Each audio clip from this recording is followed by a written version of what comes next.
What if you could prove to yourself that you're more than your physical body? And I don't mean just accepting the idea intellectually, I mean experiencing it, knowing it. As some of you know, I did just attend a gateway experience, a gateway process retreat at the famous Monroe Institute, and I really think that experience may have given me that knowing. But what does that mean? How is that possible? What is the almost mythical history behind the Institute? Their ties to shadowy intelligence organizations. How does it work? And how did I, and I really can't believe that I'm saying this, go out of body? So first, my friends, we need some lore. And where better to start than with the man himself, Robert Monroe. His just remarkable experiences and his ties to shadowy government agencies and classified projects. Despite what you might think, he was not into the esoteric. This is not somebody who was interested in consciousness or out-of-body experiences. He wasn't into meditation or psychedelics or even philosophy. He was a successful broadcasting executive who began having strange experiences. I had been encountering a phenomenon that was like a vibration in the body, and I had gone to my doctor about it, and he had said, "Oh, that's just nerves," and so on. And one night I was lying in bed, waiting for this vibration to cool down or fade away, as it were, so that I could simply roll over and go to sleep, because I didn't feel I should go to sleep or couldn't. I suddenly felt something bumping against my shoulder, and I looked, and here was this, what looked to be the floor bumping against my shoulder, and I thought, that's strange. I don't remember going to sleep. And I looked across, and I said, there's no rug on the floor. And there was something sticking up out of the floor that shouldn't be there. And trying to perceive what this was, I got a real close look, and it was the chandelier. And in desperation, I realized that I was not bumping against the floor, I was bumping against the ceiling. And I flopped around in the air and looked down, and there below me was the bed, and here was my wife in bed, and here was a man in bed with my wife. Oh. And my first response is, well, this is an odd kind of Freudian-type dream. And I thought, well, I better get a good look at this man who was in bed with my wife. And with a great shock, I discovered that the man in bed with my wife was me. And then I went through this great emotional surge. I don't want to die. Let me get back in there. And so I swam down to the body, popped in, and how, I don't know. And then I sat up in bed and looked around. Everything was quiet. And needless to say, I did not sleep the rest of that night. As terrifying as this experience was, Monroe was deeply intrigued. He's able to achieve this out-of-body state again and again, and he begins to experiment. He goes on to have hundreds and hundreds of experiences that he meticulously captures in his journal. And some of these experiences are wild, very ontologically recontextualizing. He's in other, what he calls energy systems. He's communicating with other consciousnesses, other locales, as he calls them. And on the back of these experiences, he eventually writes his best-selling book, Journeys Out of the Body, which is honestly a fantastic, really entertaining read, highly recommended. Skipping ahead just an irresponsible amount, this eventually leads to Monroe helping to invent this hemisync technology. This sound technology aimed at helping individuals achieve not just an out-of-body state, but exploring and expanding consciousness in general. With this technology, and with this method, this gateway process in place, Monroe eventually founds the Monroe Institute. And with that just incredibly kind of nutshelled chalk outline of Monroe's story, now we can get into one of the most tantalizing bits of this whole story, the connections to the intelligence community. Why would the intelligence community be interested in this technology and this technique aimed at consciousness expansion and out-of-body experiences? Well, in this time, the Cold War is still raging. We're looking at any edge we can get over the Soviets. We're looking at every possible vulnerability that we have. And one of those potential edges and vulnerabilities is psychical in nature. And if this is new to you, this is not mere lore. In 1972, the DIA issued a report underscoring the threat of Soviet psychic spies. They feared they could learn the contents of classified documents, mold the thoughts of key US military and civilian leaders, even cause instant unaliving of US officials at a distance. Our response to those threats is the now infamous Project Stargate, a US Army program based at Fort Meade run by the Defense Intelligence Agency.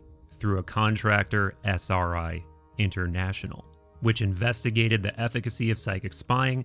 They found particular success with remote viewing, a psychic technique which permits a, quote, viewer to transcend space and time to view or perceive people, places, or objects without the viewer being physically present. And as we're about to see, this was not a one-off. There were numerous projects spanning from the 1970s through the 1990s that went by various code names: Gondola Wish, Grill Flame, and Center Lane, for instance. But what does this have to do with Monroe, the Monroe Institute, and Gateway? Well, as far as I can tell, the details and timeline are a bit foggy, but it's safe to say Monroe was involved well before the now famous Gateway Process paper that was published in 1983. Here he is in 1974 at SRI with remote viewers Russell Targ and Pat Price. So with that, in 1983, as an extension of these secret programs, we arrive at why intelligence agencies are interested in exploring Monroe and the Gateway Process. So what actually happened here? Well, in 1983, Army Intelligence commissions this now famous paper written by a really fascinating figure, Lieutenant Colonel Wayne McDonnell. The report explores Monroe's techniques from a multitude of angles: scientific, practical, philosophical, even metaphysical. In this report, McDonnell links the practice and consciousness itself to quantum physics, holographic universe theory, and yes, they say that space-time, the way we perceive reality, is an illusion, a matrix that can be escaped, at least to a degree, by a trained practitioner of the Gateway method. Gateway involves more than just perception of those aspects of the universal hologram which can be accessed in the dimension of space-time as we know it.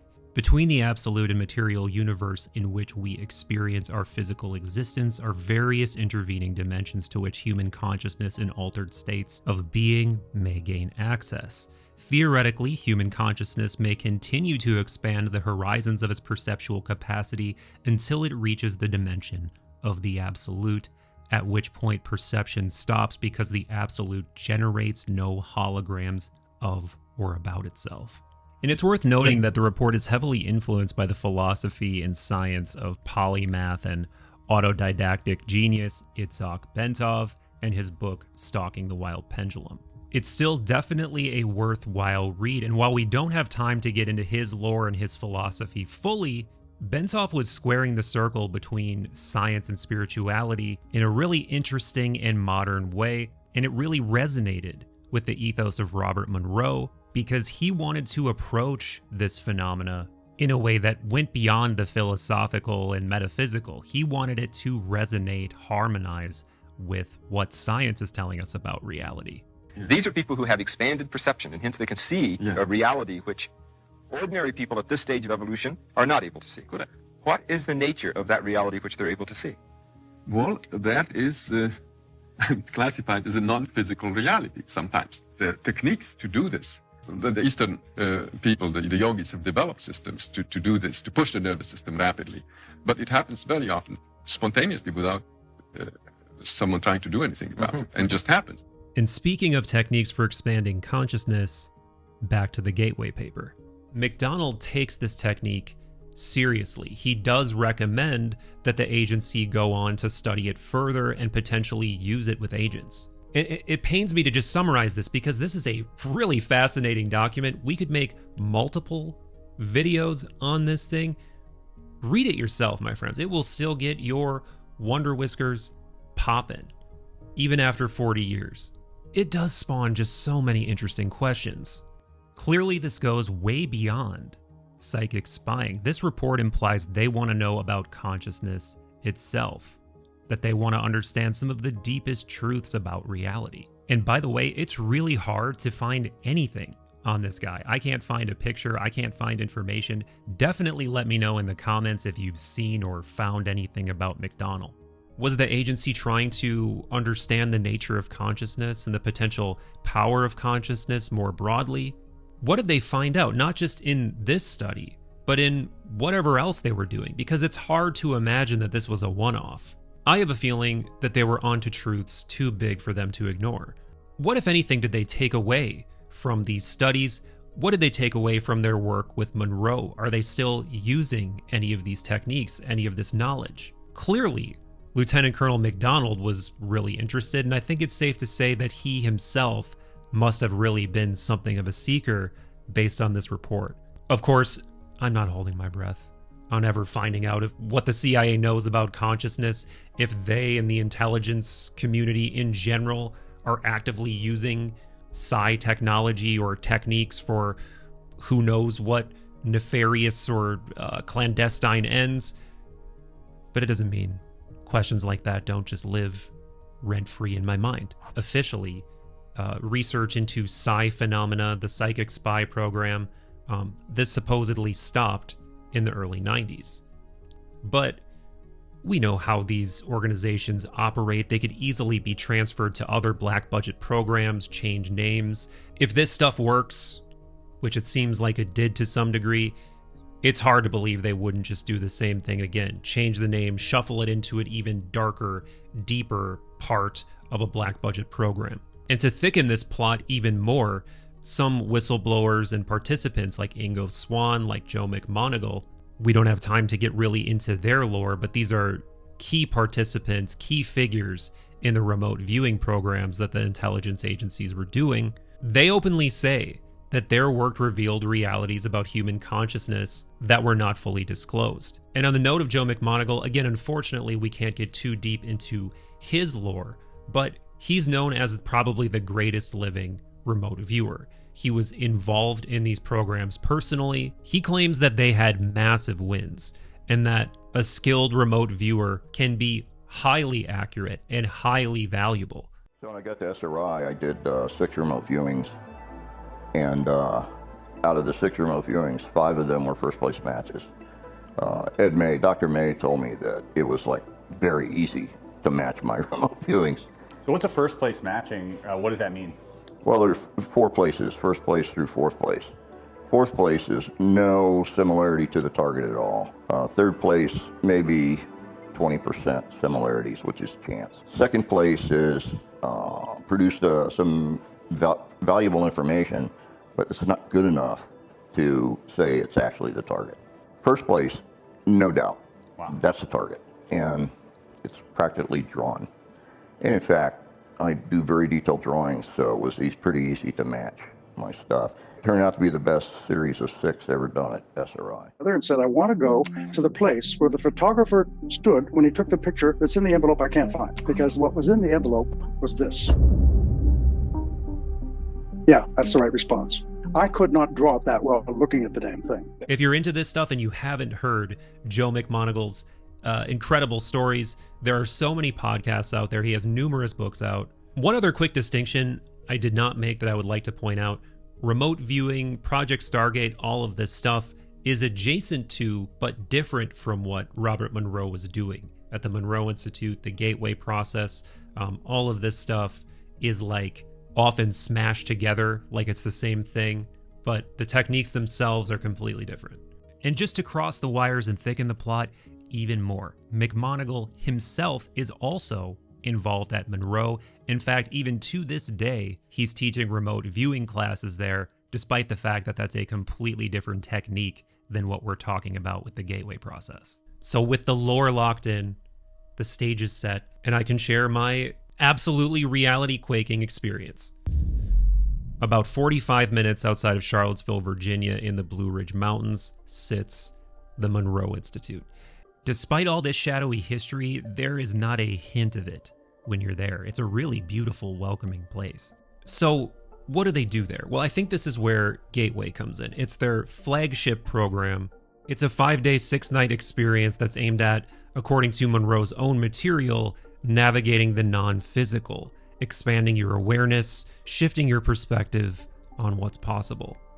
Thought-provoking, but that's pretty nebulous general language. So what does this really entail? What really is this Gateway process? Well, first, and I guess foremost, a lot of meditation, but this isn't just watching your breath or something. This is using Monroe Sound Science, the Institute's proprietary technology they call HemiSync, which uses binaural beats and other sound technology to help you achieve and maintain specific states of consciousness, or as they call them, focus levels. And each one of these focus levels is associated with a different state of consciousness. We will get specifically more into focus levels as this story continues. The other major facet of this experience that I really wish I could show you more of is the communal aspect, because there are 25 other people on this retreat. This hive mind, communal aspect really is a massive part of this experience. Of course, you are meditating alone, but after every meditation, you get together for what we call a debrief, where everybody shares experiences. You eat together, you hang out together, laugh together, and honestly, cry together. Or at least we did. With this really diverse group of people, you know, a variety of ages, vocations. So yeah, I'm just gonna have to leave it at I have so much love for this unique group of people. I can't say more without getting kind of personal, so I'm gonna leave it at that, but if you're watching, I love you. So if you haven't watched the channel much, I feel like it's important to establish that consciousness, reality, what it is that we're doing here in a meta sense is a central obsession of mine. I spend a lot of time researching it, doing content on it, having conversations about it, but I also want to get across that I am not the type to be just satisfied with ideas or seduced by stories. I need experience. I want to know what's really real. That doesn't mean there's not a lot of baggage rattling around my consciousness. You know, everything from the philosophy of consciousness to mystical tales from antiquity of what today we would call astral projection or out-of-body experiences. That said, I'm really trying not to have that influence my expectations too much. In fact, I'm definitely not expecting to have any kind of really ontologically destabilizing experience at this retreat, if I'm honest. We're here, Monroe Institute. It's pretty surreal, honestly. Night one was very chill, just everybody kind of hanging out, getting to know each other, checking out the property, which has some novelty for sure. Novelty like gorgeous views, this immense, beautiful rose quartz crystal. Oh yeah, and the fact that me and a couple of the other participants may have seen UFOs. And I should say I don't see weird stuff in the sky very often, but what is that? It seems like it's sinking. Right? Is that what usually happens with? No. Yeah, it's weird It's looking. really weird. It's totally sinking because look, it's going behind. What the hell? I don't know. And what is that? Yeah, there it is. I got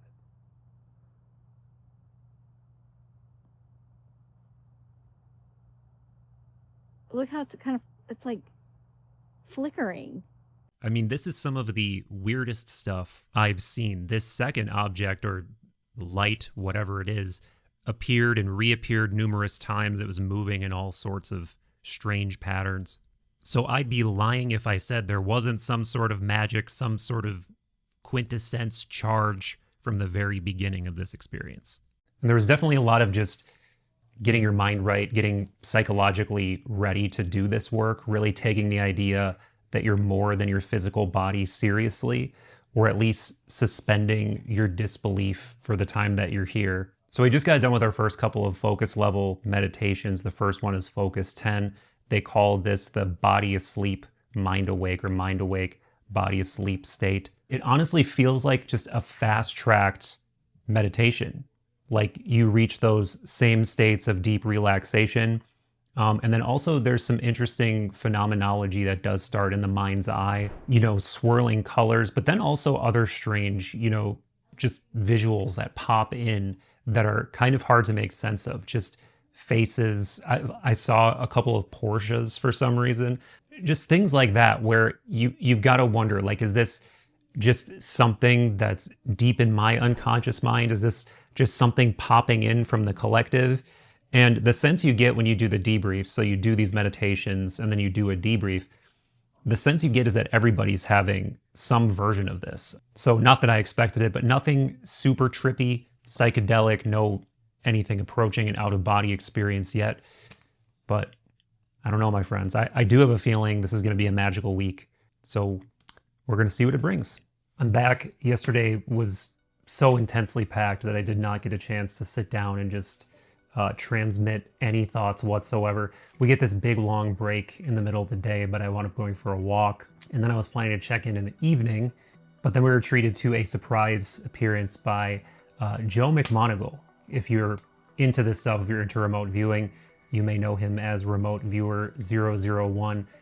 He regaled us for, I don't know, a long time, 3 to 4 hours of just sharing stories, answering questions. Really, really special experience. Yesterday was a very interesting day aside from that as well in terms of the work we're doing. So really we're working through one focus level on each day. So the first day was this focus 10 state, which is mind awake, body asleep. But focus 12 is more interesting. And I just want to preempt this by saying I feel like I'm gaining a fluency with my consciousness that I just absolutely don't have very much of right now.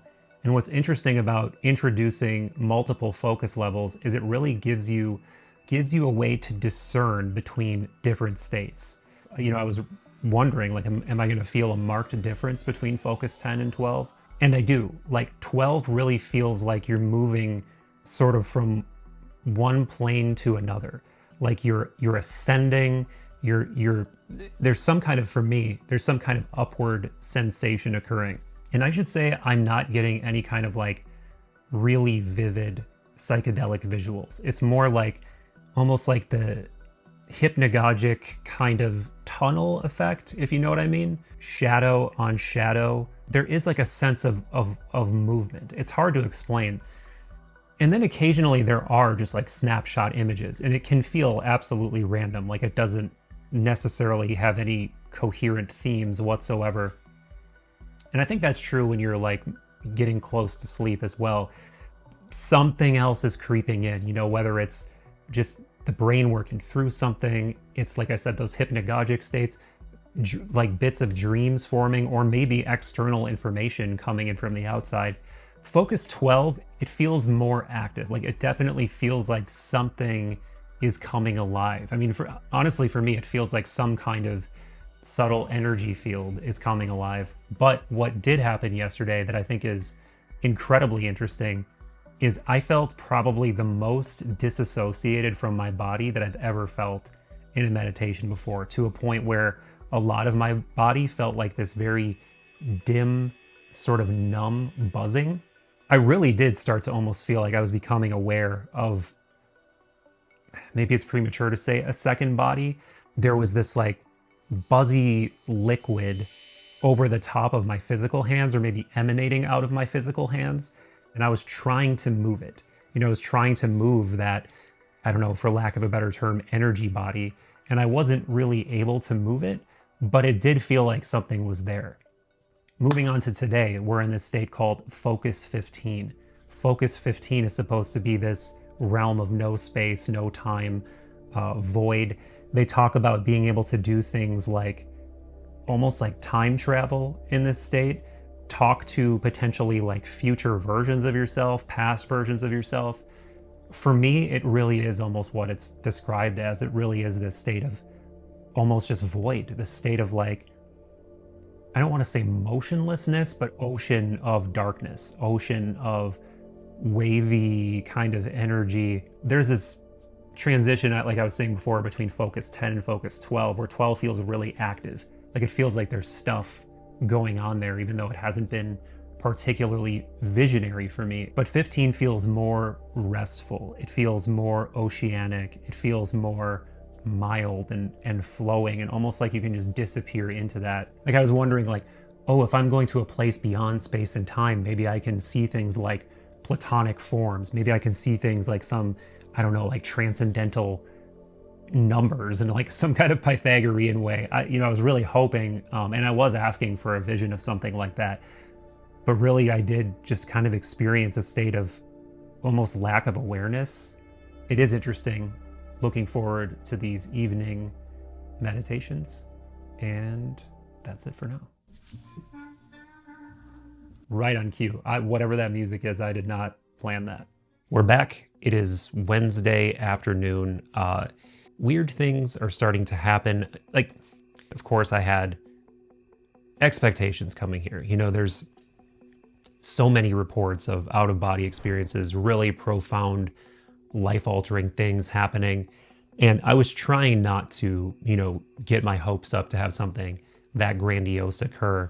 And I was right to do that, because for me so far, this has been gradual, but it has been punctuated by things that are really interesting and really, I guess, perplexed me. Things that I haven't experienced before through any other medium, at least not exactly in the way that they're happening. I already started talking about this feeling of phasing, like almost like there's a sense of another energy system or other body or something beginning to emerge.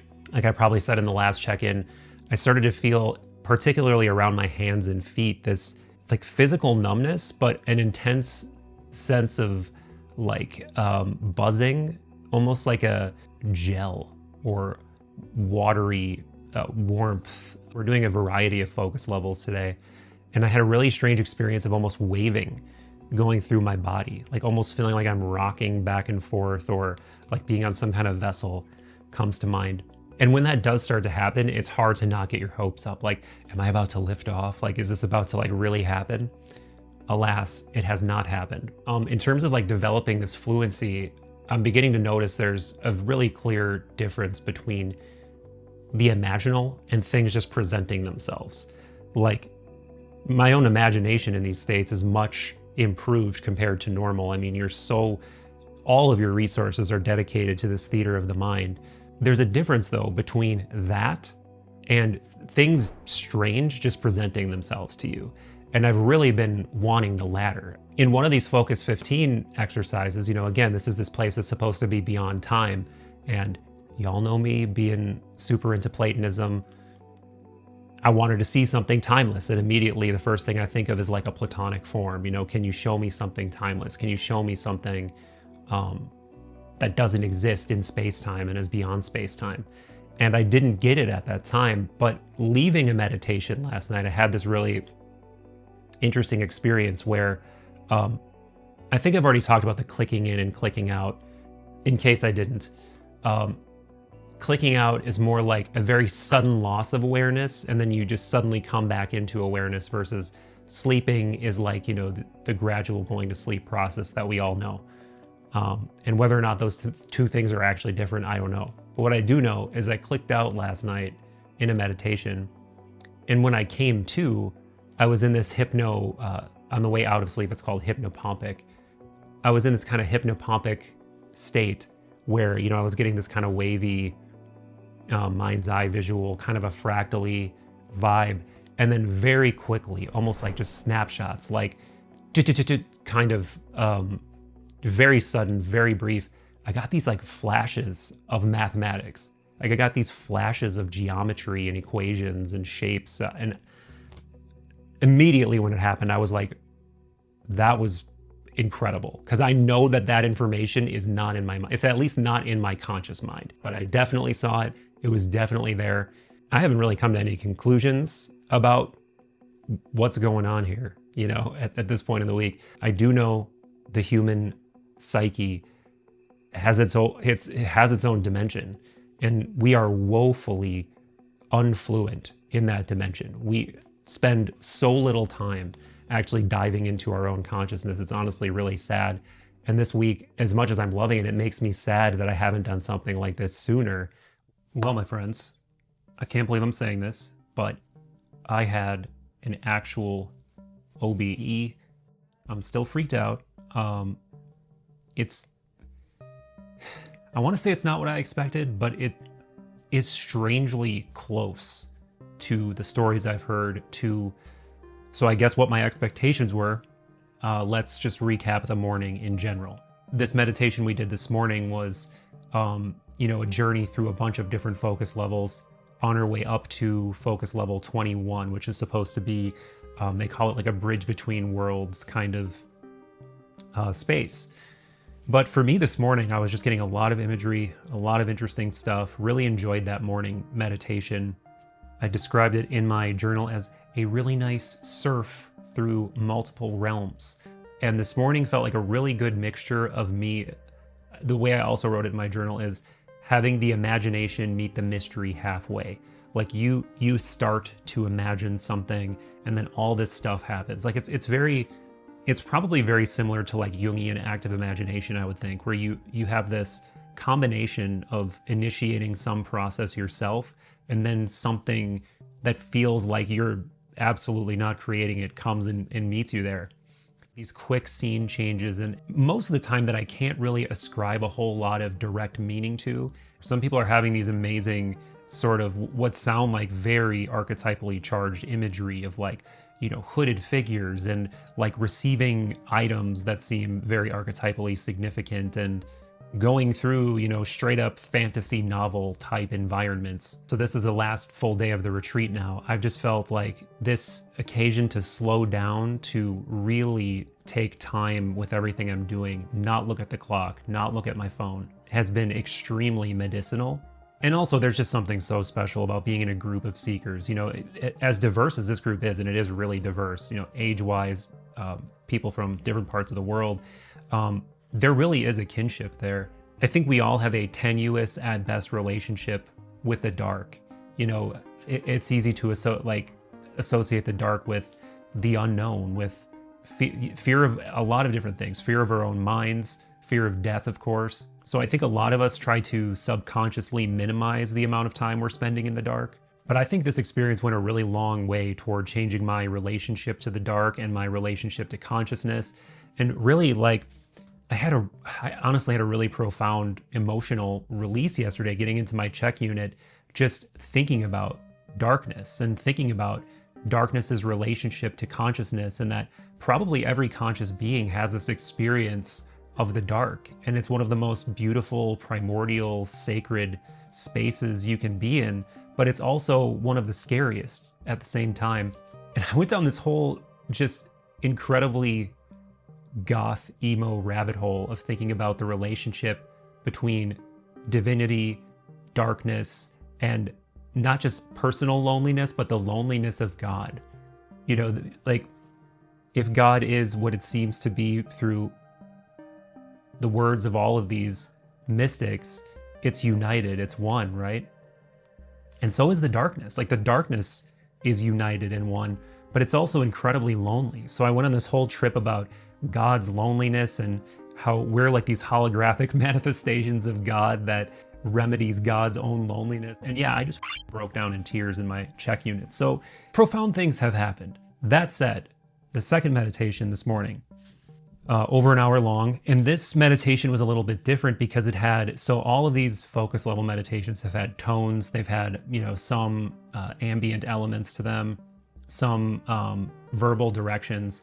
And this one did too, but it also had these periods of really long, just absolute silence. So the way it happened was during one of these periods of long silence, I kind of click out, and then I just wake up and I'm in a room. And when I say wake up, it's like I'm in this room. It did not feel like a dream. It felt as real as anything in front of me right now. But then I think to myself, where am I? Like, I don't know this room. Like, how did I get into this room? I don't understand where I am or what's going on. And as soon as I have that feeling of I'm not supposed to be here, I remember like, oh no, I'm in the check unit right now. I'm not in this room. And then when I have that realization, I'm pulled back into the bed and everything's fucked up. Like, I'm just kind of like, my body is phased out of itself, it feels like. And as soon as I try to move, my physical body doesn't move, this other body moves, and it starts to just levitate above my physical body. And this might sound cool or something, but it was genuinely terrifying. And I had no control over this other body really, or very little. It was just like, I told someone it was kind of like being a newborn baby, just having almost no control over your limbs. I remember in one of Chris Ramsey's videos, he talks about the importance of if you achieve this state and you feel out of control or you're confused, it's important to just speak, like say what you want. I think in his video, he said, I need clarity or I demand clarity, but I couldn't talk. Like, I couldn't say anything. I try to talk and eventually I'm just like, help, help, help. And I say help. And then as I'm saying help, I slowly, like, I can feel myself sinking back down into my physical body. And then I just spring awake and I'm just sitting there in disbelief. Well, let me, before I get to that, at the beginning of this ramble, I said, in a strange way, it's almost exactly like what you would expect. And what I mean by that is, it's not, I always had this idea that maybe it would be psychedelic looking. Like maybe it would be like, oh yeah, I've been here on a heroic dose before or something. But it really wasn't. It was just like you're in the room. It felt the same. That said, I was in a dark box, so I didn't really see anything other than darkness in my own bed. But it felt kind of like what you would imagine that it would feel like. It feels almost like there's like this rushing energy around it, almost kind of buzzy and liquidy. But it's all permeating throughout everything. And there was like a noticeable feeling of levity to it, just like a lifted feeling, like a wavy lifted feeling. And yeah, it's crazy. It's genuinely one of those moments that I'm going to be integrating and making sense of for a long time. One of the ways, there's a guy, Jason, who works here, who does a lot of the lab work. There's a separate building that's a lab that we got to tour yesterday. And I just happened to run into him, and he described it as it's sort of a feeling like you just got out of a car accident or something, like that feeling of where you're just heightened. And of course, my intellectual, rational mind is still trying to find ways to like poke holes in this experience. But all I can tell you is it felt incredibly real, just as real as this right now. I've never experienced anything like that before. And as far as I'm concerned, I don't know how I could ask for anything more real than that. So at the beginning, I asked that question. What if you could prove to yourself that you're more than your physical body? What would that change for you? How would you live your life? What would you do differently? And I guess first I should directly address it. Did I do that for myself? Well, in a sense, I think yes. To a degree, I think yes. But at the same time, my rational mind does still want to put up defenses. You know, how do you know that wasn't a hallucination? How do you know that wasn't just some really vivid dream? There's one counter to those criticisms that I want to share with you. And it's essentially this. How do you, rational mind or skeptical person, know what's real in general? Do you question it during waking consciousness? When you're at your job, when you're with your partner, when you're laughing with your friends? Because if those things are under the umbrella of what you consider to be real, I can't, without being disingenuous, put this experience, this out-of-body experience, in a different category. It is as hyper-real a thing as I've ever experienced. Honestly, it doesn't just feel disingenuous, it feels cowardly to try to confine this experience to some more palatable interpretation of reality or to the status quo because I can't prove it empirically, because I can't lay out scientific data for you. And also, if some of history's most brilliant minds have been describing non-ordinary states of consciousness that extend beyond the body since time immemorial, and I have now personally experienced it, I have now personally verified it, who am I to say that it isn't exactly what it seems like it is? That you really do have something more than a physical body, that you really do have some kind of second body or soul vehicle or energy body or whatever. And if that list of terms doesn't underscore this, I do want to say that there's so much more that I don't know. That's what always seems to happen in all of these ontologically shocking experiences that I've had through my life is as soon as you answer one question, a million other questions grow like a fractal off of that. To start, what was that room that I was in? What would have happened if I gained control, explored around the property? And there are so many non-personal questions too. Going back to the involvement of the intelligence agencies, remote viewing, out-of-body techniques. What information have they kept from us? And once again, man, do those questions lead to some intriguing but potentially dark Delulu places if we're not careful? A few more bits before we end this transmission. One, if you're feeling the OBE FOMO, Monroe himself actually insists that we all go out of body at night. And if that's not good enough for you, good. I hope this has left you with a throbbing desire to explore your consciousness deeper. Yes, it's going to ignite so many questions. It's going to be nebulous territory, but I promise you it is worth it. It is an ocean deeper than you can possibly imagine, and there's so much wisdom there. And there are many ways to explore those waters, not just Monroe and Hemisync, meditation, more psychoactive routes, isolation tanks. But I definitely do think the Monroe Institute, the gateway process, the Hemisync technology is a powerful way to do that exploration. I know I want to go back for more retreats. Also, before I forget, huge gratitude to Chris Ramsey for encouraging me to do this, to Alan from Monroe, Paul, Penny, and Mick, everybody I was there with. Thank you for everything. And with that, let's continue this line of conversation in the comments, my friends. Have you had an OBE? What do you think about the Monroe Institute, about Hemisync, about all of this stuff, the involvement of the intelligence community? I love all the stories. I love all the theories. Do share them. And do, by the way, tickle that algorithm with a like, a sub, a comment, a share. It is of the utmost importance. Check out the Third Eye Drops podcast wherever you listen. And we'd love to have you in the Wonder Lodge over at patreon.com/Third Eye Drops. We have a Discord server where we're rapping about this stuff all the time. We do Zoom hangs, a book club. We are waiting for you. I would truly love to rap with you there. But for now, much love, and I'll see you in the next one.